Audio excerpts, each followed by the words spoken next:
Sehingga kami tidak hanya mengeluarkan fatwa tentang riswah politik saja, money politik, tapi juga bagaimana membangun jiwa bangsa supaya ke depan bangsa kita itu jiwanya itu menjadi jiwa yang baik, yang syukur seperti yang diidealkan dalam Islam itu menjadi an-nafsul mutmainnah, jiwa yang mutmainnah, yang tidak tergoda oleh suap dan tidak mau melakukan korupsi dan lain-lain. Sehingga tadi yang sudah disampaikan Pak Busro, untuk mewujudkan pemerintahan yang bersih dan berwibawa melalui proses panjang yang tadi jangka menengahnya itu melalui perbaikan undang-undangnya, itu bisa didukung dengan budaya yang memadai.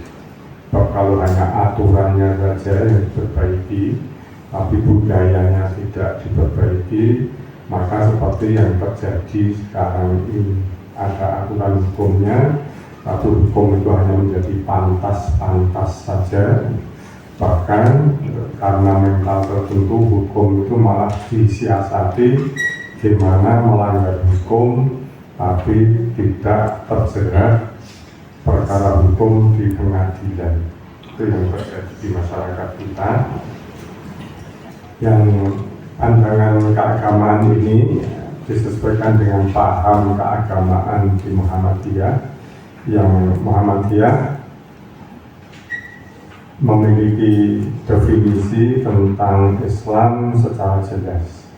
Islam di Muhammadiyah itu Islam yang fungsional, yang berfungsi untuk mewujudkan kebaikan hidup di dunia dan di akhirat. Maaf, dalam bahasa Arabnya saya sebutkan lisolahil ibadi dunyahum wa ukhrahum.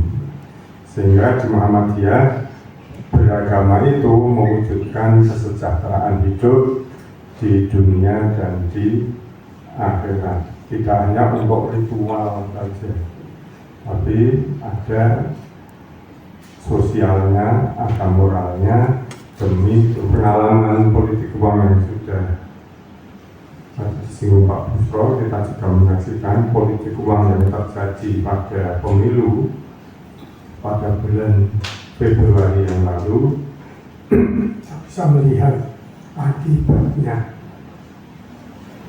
Ada pengalaman di satu tempat yang menang itu adalah yang bayar. Ada teman sudah berjuang lama, tapi karena nggak bayar kepada pemilih, maka kemudian yang menang yang bayar itu teman yang sudah berjuang lama tidak dipilih. Dan ini kalau terus-menerus menjadi pola, maka Indonesia itu nanti bisa dijual, karena yang memenangkan pemilihan itu adalah orang yang bisa membayar pemilih. Dan ini sebetulnya itu karena termasuk riswah dilaknat oleh Allah, baik pemberinya maupun penerimanya dan perantaranya. Dan kalau melakukan itu termasuk melakukan tolong-menolong yang dilarang dalam Al-Quran. Karena tolong-menolongnya itu tidak alal birri wa taqwa, tidak berdasarkan kebajikan dan tidak berdasarkan ketakwaan. Dan ini kalau menggunakan takwa ini saja itu bisa jadi kurang mempan, sehingga dan ini menjadi tugas kita semua.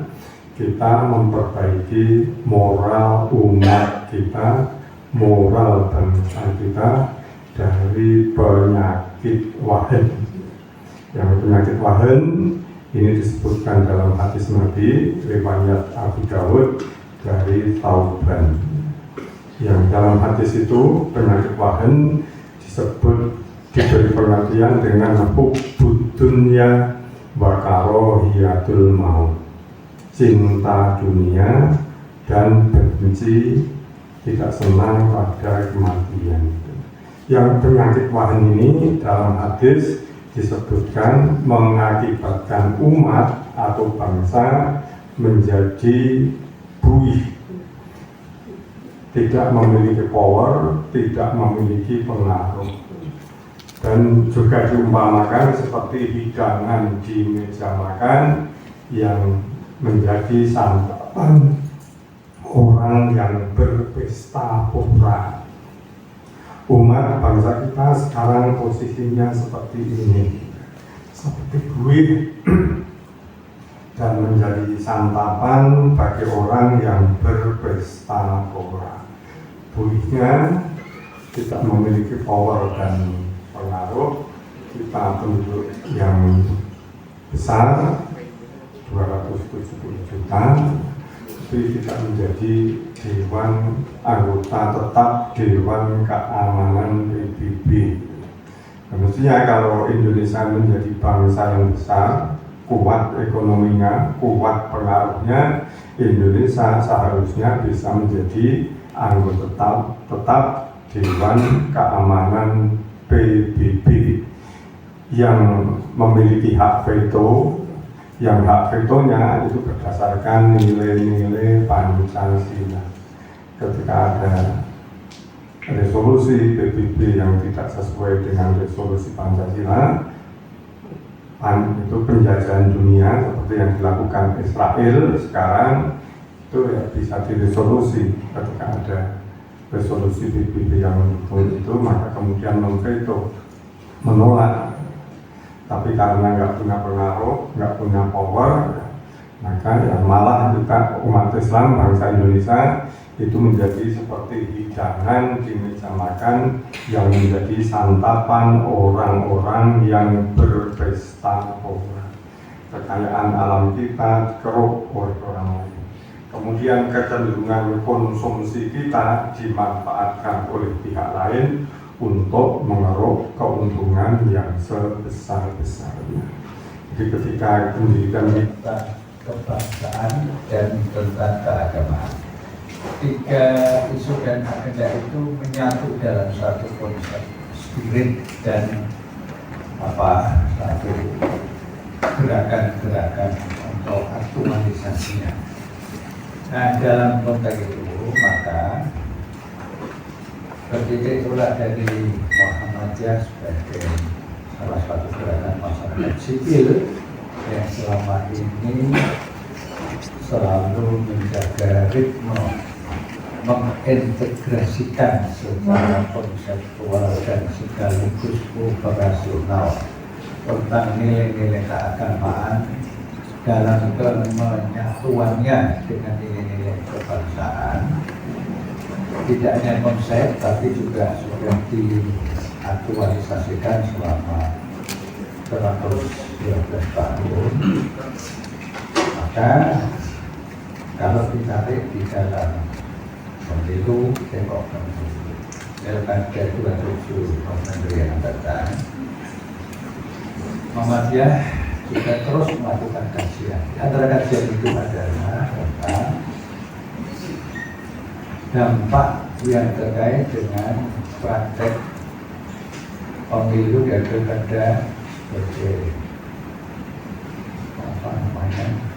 pesta demokrasi itu selama ini kita amati selalu diwarnai atau tidak lepas dari proses-proses money politik uang dalam berbagai bentuk, jenis dan caranya. Sehingga kami punya data bahwa paling tidak mulai 2004 pemilu 2004 birokrasi, yang birokrasi itu diwarnai dengan kolaborasi korupsi skala nasional. Datanya ada, data yang kami ambil dari KPK yang original. Yang original itu yang bersumber pada undang-undang yang lama, nomor 30 tahun 2002. Nah, melihat seperti itu, pimpinan besar Muhammadiyah semakin prihatin bahwa jika birokrasi yang dibentuk di tingkat 2, tingkat 1 sampai pusat itu merupakan birokrasi hasil dari pemilu dan pilkada berbasis apa namanya politik uang itu atau suap itu akan semakin menghasilkan produk semakin lumpuhnya demokrasi dan sekaligus lumpuhnya demokratisasi di berbagai sektor. Misalnya saja korupsi itu tidak hanya di sektor perekonomian, tapi juga di sektor pertambangan, perizinan, kemudian pertanian, ya, kemudian sumber daya alam dalam arti luas, kemudian bahkan yang terakhir ini itu korupsi di sektor kepemimpinan dalam arti masyarakat itu mempunyai hak untuk dipimpin orang-orang yang clear, cerdas, jujur dan punya track record yang jelas sehingga dijamin bisa melaksanakan amanat UUD 45 bab 1 pasal 1 ayat 2 di mana